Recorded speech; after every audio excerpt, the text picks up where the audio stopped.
कभी ऐसा आपके साथ हुआ है? आप अपने कमरे में बिल्कुल अकेले बैठे हो और तभी आपको अचानक महसूस हुआ कि कोई आपको चुपचाप देख रहा है। आप तुरंत उस तरफ मुड़ते हो लेकिन वहां पर कोई नहीं होता है। फिर भी आपका दिल मानता ही नहीं। आपको कहीं ना कहीं ये लगता है शायद कुछ सेकंड पहले तक यहाँ पर कोई खड़ा था, लेकिन जैसे ही अपने मुड़ा वो अचानक से गायब हो गया। ऐसा महसूस होना बहुत ही कॉमन है। ऑलमोस्ट हर एक इंसान अपने लाइफ में कभी ना कभी अकेले में रहते हुए ऐसा जरूर महसूस करता है। लेकिन क्या आपने कभी सोचा है ऐसा होता क्यों है? खैर, इसका जवाब तो आपको वीडियो में आगे मिलेगा। फिलहाल और कुछ चीजों के बारे में बात कर लेते हैं। आपके घर में अगर छोटे बच्चे हैं तो आपने अक्सर देखा होगा वो घर के अंधेरी अलमारी या बेड के नीचे देखने से डरते हैं। अगर उसे कभी भी आप रूम के अंदर अकेला छोड़ जाते हो तो रोने लग जाता है। उस टाइम आपको समझ में नहीं आता है उसे डर किस बात का लग रहा है या फिर वो रो क्यों रहा है। क्या सच में अंधेरे में कुछ होता है या फिर अक्सर हमारे दिमाग अंधेरे में कुछ ऐसे सच को देख लेता है जो नेकेड आई से देखना पॉसिबल नहीं होता। इस चीज को लेकर जापान में एक बहुत ही पुरानी कहावत है,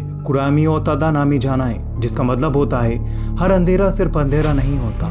यानी वहाँ के लोग मानते हैं कि कुछ जगहों का अंधेरा खाली नहीं होता, उसके अंदर कुछ ना कुछ जरूर मौजूद होता है, जैसे अजीब यादें, बुरी एनर्जी या फिर कभी कभी भटकते हुए रूह। इसीलिए जापान में इसी के साथ साथ एक और कहावत भी बहुत ही प्रचलित है, कुरामी वो अनाटा वो माटी हिरू, जिसका मतलब होता है अंधेरा तुम्हें देख रहा है।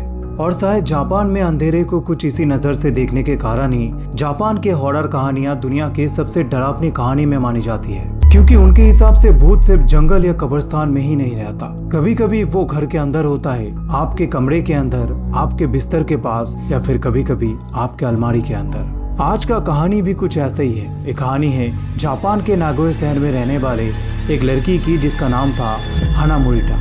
लेकिन कहानी में आगे बढ़ने से पहले हर बार की तरह एक छोटी सी बात मैं आप लोगों को कहना चाहूंगा। वीडियो को इन तक देखकर अगर आपको लगता है ये चैनल मनोरंजन का एक छोटा सा हिस्सा आपके लाइफ में बन सकता है तो चैनल को सब्सक्राइब करके रखें।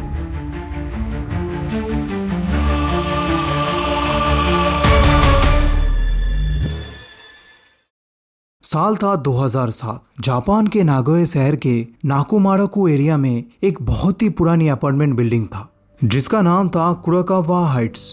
5 मंजिल का ये बिल्डिंग बाहर से देखने पर बिल्कुल आम बिल्डिंग जैसा लगता था। नीचे छोटा सा एक पार्किंग एरिया जहां पर अपार्टमेंट के लोग अपने बाइक्स और गाड़ियां पार्किंग करके रखते थे। एंट्रेंस के ठीक साइड में एक रेड कलर का वेंडिंग मशीन लगा हुआ था जिसमें कॉइन डालकर लोग कोल्ड ड्रिंक्स वगैरह लेते थे। और रात के टाइम में मशीन का ब्लू लाइट दूर से विजिबल होता था। दिन के टाइम में बिल्डिंग बहुत ही नॉर्मल लगता। बच्चे नीचे ग्राउंड पर आकर खेलते थे, बुजुर्ग आदमी वॉक करता और पूरे दिन अपार्टमेंट से काम पर जाने वाले लोगों का आना जाना लगा रहता था। कहानी में आगे बढ़ते हैं। बिल्डिंग थोड़ा पुराने होने के कारण लिफ्ट भी बहुत ही मॉडर्न नहीं था। ये वुडन से बना हुआ था। इसके अंदर येलो लाइट जलता था। कई बार लोड पड़ने पर या फिर कभी कभी लिफ्ट का डोर प्रॉपरली बंद होने में टाइम लग जाता था और ये ऊपर या फिर नीचे की तरफ जब मूव होता था तब बहुत ही ऑकवर्ड सा आवाज पूरे हॉल में गूंज उठता था। और रात के टाइम ये आवाज और भी अजीब हो जाता। बिल्डिंग पुराने होने के कारण रात के टाइम यहाँ का माहौल थोड़ा हेवी फील होने लगता। लोगों का आना जाना कम हो जाता और अपार्टमेंट के लोग बाहर निकलना कम प्रेफर करते थे। बिल्डिंग पर लगा हुआ पुरानी ट्यूबलाइट्स जलते समय हल्की हल्की ब्लिंक करने लगता। बिल्डिंग के इसी एटमॉस्फेयर के अंदर टोटल 30 अपार्टमेंट बना हुआ था जिसमें से 12 अपार्टमेंट खाली था और बचे कुछ 18 अपार्टमेंट में लोग रहते थे। यानी बिल्डिंग पूरा खाली या फिर पूरा सुनसान रहता था, ये कहना गलत होगा। हर एक दिन नए नए लोग रहने के लिए अपार्टमेंट को देखने के लिए आते थे। कुछ लोग खाली देखकर चले जाते तो कुछ लोग रहने के लिए पक्की बात करके जाते। ठीक उसी तरह एक शाम मोइटा नाम के एक फैमिली अपने सभी मेंबर्स के साथ अपार्टमेंट देखने के लिए आते हैं। बिल्डिंग के ओनर उन्हें हर एक मंजिल के खाली रूम्स को दिखाते हैं। लगातार 2 घंटे तक हर एक रूम्स को बारीकी से देखने के बाद एट द एंड मोइटा के फैमिली को तीसरे मंजिल की रूम नंबर 304 सबसे ज्यादा पसंद आ जाता है। इस अपार्टमेंट को पसंद आने के पीछे भी कई सारा कारण था, क्योंकि अभी तक ओनर ने उनके फैमिली को जिन सभी अपार्टमेंट को दिखाया था उनमें कोई ना कोई कमी मोइटा के फैमिली को जरूर महसूस हो रहा था। किसी अपार्टमेंट की खिड़की सीधा सामने वाली बिल्डिंग के दीवार की तरफ खुल रहा था तो किसी का किचन बहुत ही छोटा था। लेकिन ओनर ने जब रूम नंबर 304 को दिखाने के लिए उन्हें लेकर गया तब मोइटा के फैमिली को पहली बार लगा वो लोग जिस रूम की तलाश अभी तक कर रहे थे वो अभी उनके सामने है। लिविंग रूम पर एंटर करते ही उन्हें दिखता है लिविंग रूम के साथ एक ट्रेडिशनल जापानीज रूम बना हुआ है और रूम के फर्श पर पारंपरिक जापानीज फ्लोर मैट्स बिछा हुआ है जिसे तातामी कहा जाता है। और ये तातामी देखने पर बिल्कुल नया जैसा लग रहा था। कमरे से हल्का घास जैसे सुगंध आ रहा था। मिस्टर मोरिता को ये कमरा बहुत ही पसंद आया क्योंकि वो इसे स्टडी रूम या गेस्ट रूम की तरह यूज कर सकते थे। साथ ही साथ कमरे के एक कोने में बनी थी एक बड़ी जापानी वॉल क्लोसेट जिसे लोकल लैंग्वेज में ओसिरी कहा जाता है। जापान में इसके अंदर मैक्सिमम सामानों को रखा जाता है, जैसे सुबह उठने के बाद बेडिंग, मैट्रेस, पहनने के कपड़े, फोटोस एल्बम, पुराने किताबें और अन्य सभी छोटे मोटे चीज़ें। ओसिरी को अच्छे से देखने के लिए ओनर इसे ओपन करके देता है। इसे ओपन करने के बाद मोइटा के फैमिली अंदर के स्पेस को देखने के लिए जब आगे आता है तो वो लोग हैरान हो जाता है। ये अलमारी अपार्टमेंट के बाकी रूम्स के अलमारी के मुकाबले काफी बड़ा था, लगभग पूरी दीवार जितना चौड़ा। मिस मोइटा इसे अच्छे से देखने के लिए अंदर की तरफ झांकने की कोशिश करता है और तभी उसे दिखता है ये गहरे रंग की पुरानी लकड़ी से बना हुआ था और कुछ देर ध्यान से देखने पर कुछ जगहों पर उसे छोटे छोटे खरोच का निशान दिख रहा था। यह अंदर से 2 हिस्सों में बटा हुआ था। ऊपर वाला कंपार्टमेंट बेडिंग रखने के लिए बड़ा साइज का था, मिडिल वाला हिस्सा बाकी छोटे सामान को रखने के लिए था और नीचे वाला हिस्सा इतना गहरा था कि एक व्यक्ति आसानी से इसके अंदर बैठ सकता था। इसके बाद वो लोग सामने बने हुए विंडो की तरफ बढ़ते हैं। विंडो खुलने पर ऊपर से उन्हें बहुत ही खूबसूरत व्यू दिखता है।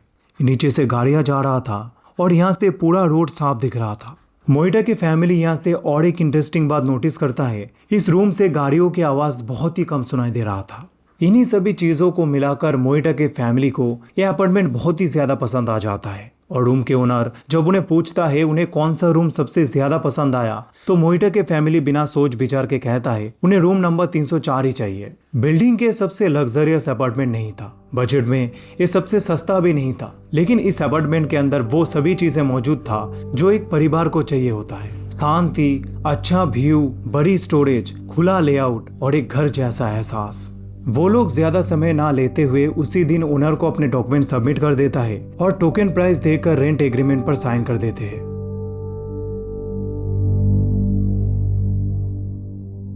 देखते देखते 2 हफ्ता बीत जाता है और मोइटा के फैमिली फाइनली यहाँ पर शिफ्ट हो जाता है। शुरुआती दिनों में सब कुछ बिल्कुल नॉर्मल तरीके से चल रहा था। उसके फैमिली में टोटल 4 मेंबर थे। Father Kenji Morita, mother आइको Morita, उनके 11 साल के बेटी हना मोरिटा और घर के सबसे छोटा मेंबर जो कि था डाइची मोरिता, जो कि खाली 5 साल की थी। घर का हेड मिस्टर केंजी मोरिटा एक इलेक्ट्रॉनिक्स कंपनी में अकाउंटेंट के रूप में काम करते थे। रोज सुबह 7 बजे वो तैयार होकर अपने काम में निकल जाता और शाम के 6 बजे के आसपास वो घर लौटते। मिस आइको मोइटा जो कि प्रोफेशन में एक नर्स थी, लेकिन डाइची होने के बाद उसने अपनी जॉब से रिजाइन ले लिया और नया अपार्टमेंट पर शिफ्ट होने के बाद से उनके फैमिली की जिंदगी भी धीरे धीरे एक नया रफ्तार पकड़ने लगा था। परिवार में 2 बच्चे थे, दोनों एक ही स्कूल में पढ़ाई करते थे और 11 बजे के आसपास जब उन दोनों का छुट्टी होता था तब आइको मोरिटा उन्हें लेने जाती थी। स्कूल से लौटते वक्त वो लोग काफी शरारत किया करते थे और शाम के टाइम केंजी मोरिता यानी उसके पापा जब घर लौटते दोनों ही उनके गोद पर उठ जाता। केंजी को भी अपने बच्चों के साथ समय बिताना बहुत ही पसंद था। कुछ इसी तरीके से यह अपार्टमेंट धीरे धीरे खुशियों का पिटारा बन चुका था। एक ऐसा घर जहाँ खुशी थी, मस्ती थी और परिवार का प्यार था। लेकिन ये खुशी उस घर में ज्यादा दिन तक नहीं टिका। धीरे धीरे घर का माहौल बदलने लगा और सबसे पहला बदलाव नजर आया हना के अंदर। एक शाम दाइची ने देखा कि हना तातामी रूम में बनी ओसिरी के सामने चुपचाप बैठी हुई है। दाइची उसे पूछता है, तुम इतने देर तक यहाँ बैठकर क्या कर रही हो? हना ने धीरे से जवाब दिया, मैं किसी से बात कर रहा हूँ। दाइची इस बात को सुनकर बहुत ही शौक हो गया। उसने हना को कहा, तुम किससे बात कर रही हो? यहाँ पर तो कोई भी नहीं है। हना कोई भी जवाब नहीं दिया। दाइची एक छोटा बच्चा होने के कारण उसे कुछ भी समझ में नहीं आता है।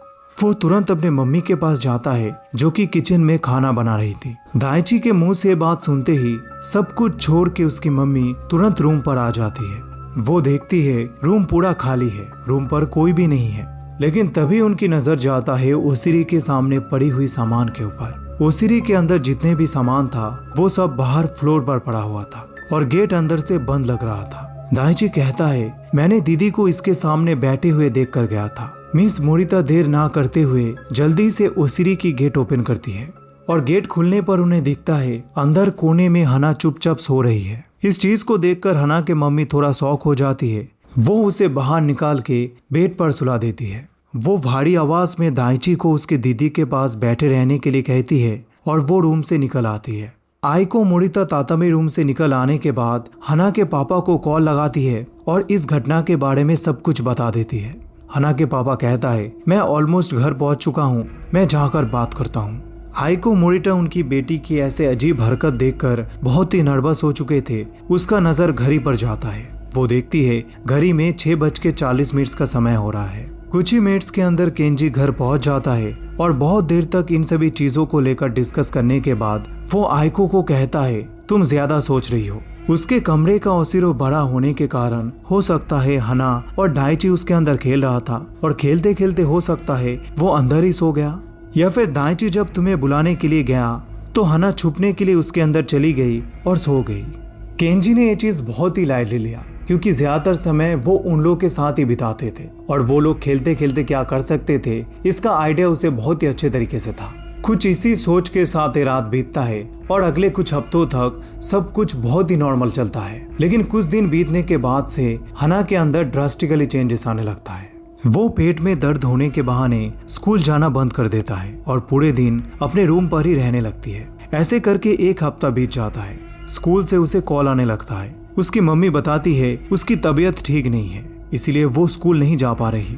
लेकिन जैसे जैसे दिन बीतता जाता है दाइची हना के बारे में अपने मम्मी को बहुत ही अजीब अजीब चीजें बताने लगता है। वो कहता है रात में कभी दीदी अचानक उठ जाती है, कभी कभी वो अपने मन ही मन किसी से बात करती रहती है और अचानक रो पड़ती है। उसे देखकर ऐसा लगता है रूम के अंदर कोई उसे इंस्ट्रक्शन दे रही है या फिर कोई उससे रोज बात करता है। सब कुछ सुनने के बाद उसकी मम्मी रो पड़ती है और केंजी कहता है हम लोग एक काम करेंगे। एज यूजुअल दाइची जैसे उसके दीदी के पास होता है वो आज भी उसके पास ही सोएगा, लेकिन गेट को अंदर से लॉक नहीं करेंगे।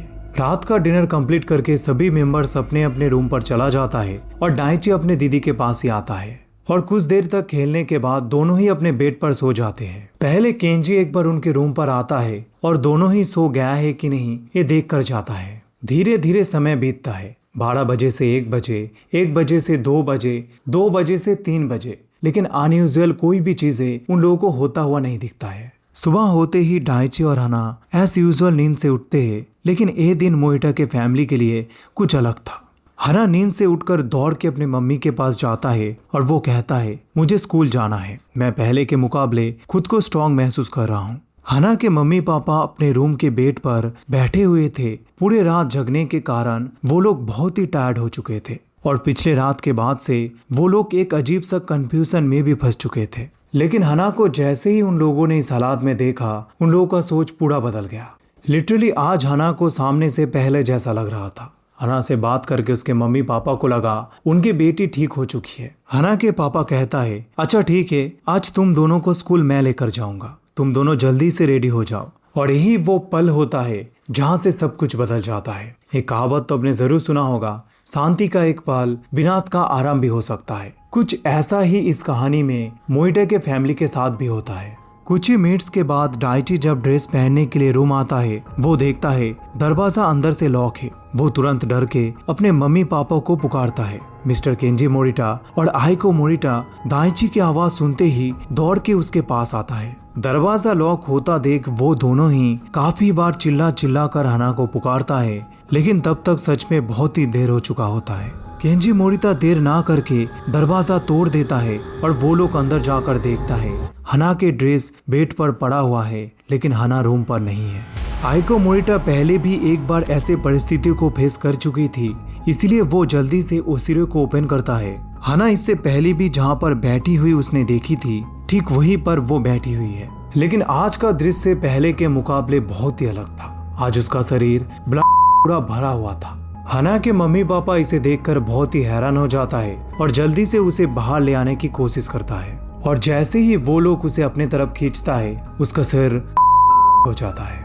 ये दृश्य इतना डरावना था, इसे देखकर आइको मोरिटा और 5 साल की दाइची मोरिटा सेंसलेस होकर नीचे गिर जाता है। इस भयानक घटना के बाद ब्लड पानी की तरह बहकर पूरे रूम में फैलने लग जाता है। केंजी मोरिता, जिसे अपने बच्चों के साथ रहना सबसे ज्यादा पसंद था और अपने बच्चों को जान से भी ज्यादा प्यार करता था, वो अपनी बेटी को ऐसे हालात में देखकर चुपचाप एक कोने में बैठ के रोने लगती है। इस दिल दहला देने वाले घटना के बाद पुलिस आता है, इन्वेस्टिगेशन होती है और इन्वेस्टिगेशन के बाद जो चीज सामने आता है वो शॉक कर देने वाला होता है। हना के बॉडी जिस ओसिरो पर पड़ा हुआ मिला था, उसके दीवार पर नाखून से बना हुआ एक अजीब सा निशान भी देखने को मिला और उसके ठीक नीचे लिखा हुआ था कोको कारा देरा नेनाय, जिसका मतलब होता है यहाँ से कोई वापस नहीं जा सकता। ये मैसेज अपने आप में मिस्टीरियस तो था ही, साथ ही साथ इस मैसेज के हर एक वर्ड से ब्लड का टपकना इन्वेस्टिगेशन टीम को और भी आइसोलेटेड महसूस करवा रहा था। ओबियस सी बात है, सबके माइंड में इस अजीब सी सेंटेंस को देखने के बाद ही चल रहा था, इस वर्ड को किसी खरोच से या फिर दूसरे कोई शार्प इंस्ट्रूमेंट से लिखने की कोशिश किया गया होगा तो यहाँ पर ब्लड का निशान कैसे आ सकता है। और अगर हम दूसरे सिनेरियो की बात करें, अगर इसे ब्लड से लिखने का प्रयास किया गया होगा तो यहाँ पर डीपली हर एक वर्ड पर खरोच का निशान कैसे आ सकता है, इसे समझना सच में बहुत ही ज्यादा कॉम्प्लिकेटेड था। इन्वेस्टिगेशन टीम के तरफ से एक लॉजिक ये भी लगाया जाता है कि हना ने जिस चीज से अपने काटा था, उसी चीज से वो पहले ओसिरे के अंदर ये सेंटेंस लिखा, उसके बाद उसने अपने गर्दन के ऊपर और उसी खून से वो उन सेंटेंस के ऊपर अपने हाथों से इसे हाईलाइट करने की कोशिश किया, फिर उसके बाद उसने सुसाइड कर लिया। इस केस के लॉजिकल एविडेंस गैदर करने के लिए इन्वेस्टिगेशन टीम के द्वारा और भी एक्सपीरियंस इन्वेस्टिगेटर को बुलाया जाता है और ओसिरे के हर एक एस्पेक्ट को डीपली एनालिसिस किया जाता है। इन्वेस्टिगेशन टीम को इस ओसिरे को इन्वेस्टिगेट करते हुए ऐसे ही 2 और सेंटेंस मिलता है जहाँ पर लिखा था मादा तारिनाय, जिसका मतलब होता है अभी काफी नहीं हुआ, और एक वतसियो मिस्केते, जिसका मतलब होता है मुझे ढूंढो। लगातार 2 घंटे तक पूरे रूम इन्वेस्टिगेशन करने के बाद जो चीज सामने आता है वो था हना ओसिरे के जिस कॉर्नर पर बैठा हुआ था, वहाँ पर ब्लड से लिपटा हुआ जो सेंटेंस मिला था उसे हना नहीं लिखा था और उसके ऊपर जो ब्लड था वो भी उसी का ही था।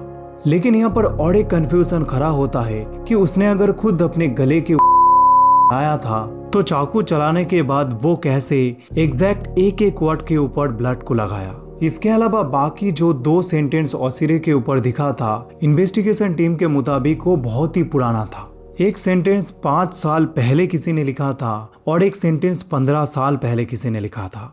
कुछ महीने इस केस की इन्वेस्टिगेशन के बाद इस बिल्डिंग पर काम करने वाले एक पुराने सिक्योरिटी गार्ड से पता चला कि आज से 5 साल पहले 3rd फ्लोर के इसी रूम पर एक लड़के ने क्लोजेट गेम खेलते हुए इस ओसिरे के अंदर किया था। तब से ये रूम मैक्सिमम टाइम बंद रहता है। भले ही ओनर की तरफ से इस रूम को हर समय साफ सुथरा रखा गया और कई बार रेंट पर भी फैमिलीज को रखा गया, लेकिन कोई भी फैमिली 1 महीने से ज्यादा दिन तक इस रूम पर रह नहीं पाया। और सिक्योरिटी गार्ड से जब पूछा गया कि 15 साल पहले जो लिखा इस ओसिरे के अंदर मिला था, ये किसने लिखा था, क्या 15 साल पहले भी ऐसा ही एक घटना हुआ था? इनिशियल टाइम में सिक्योरिटी के पास इसका जवाब नहीं होता है, लेकिन बहुत दिनों तक सोच विचार करने के बाद एक रिपोर्ट सामने आता है। 15 साल पहले इस रूम का कंस्ट्रक्शन हुआ था और कंस्ट्रक्शन के टाइम इस ओसिरो को बनाया गया था। इस ओसिरो को बनाने के लिए जहाँ से वुडन बोर्ड को लाया गया था, वहाँ पर पहले से ही ये सेंटेंस लिखा हुआ था। यानी यहाँ से बात साफ होता है, इस वुडन को जहाँ से लाया गया था या फिर मैन्युफैक्चरिंग किया गया था, वहाँ पर ऐसा ही एक घटना जरूर हुआ था जिसके बाद से मौत का ये सिलसिला होता हुआ आ रहा है। ये सेंटेंस ओसिरे के एकदम कोने में और पार्टीशन करने वाले वुडन के नीचे लिखा रहने के कारण इसे पहले किसी ने नोटिस नहीं किया। इस पूरे केस को सॉल्व होने में 1 साल से भी ज्यादा का समय लग जाता है। भले ही उस दिन हना के साथ क्या हुआ इसका कोई ठोस सबूत किसी के पास भी नहीं होता है, लेकिन इस बिल्डिंग के रूम नंबर 304 का सच जो अभी तक हाइड था वो सबको पता चल जाता है। इस कहानी के एंड में जो चीज बताना इम्पोर्टेंट है, कई बार हमारे आसपास जाने अनजाने में कुछ ऐसी चीजें मौजूद होता है जिसके बारे में हमें भनक तक नहीं होता। वो हो सकता है अंधेरे का कोई नेगेटिव एनर्जी हो या फिर घर पर रखा कोई पुराने फर्नीचर। उम्मीद करते हैं आज का ये कहानी आप लोगों को पसंद आया होगा। इस वीडियो में आप लोगों से मिलकर खुशी हुई। मिलते हैं मिस्टीरियस और भी पैरानॉर्मल एक्टिविटीज से जुड़े हुए केसेस के साथ।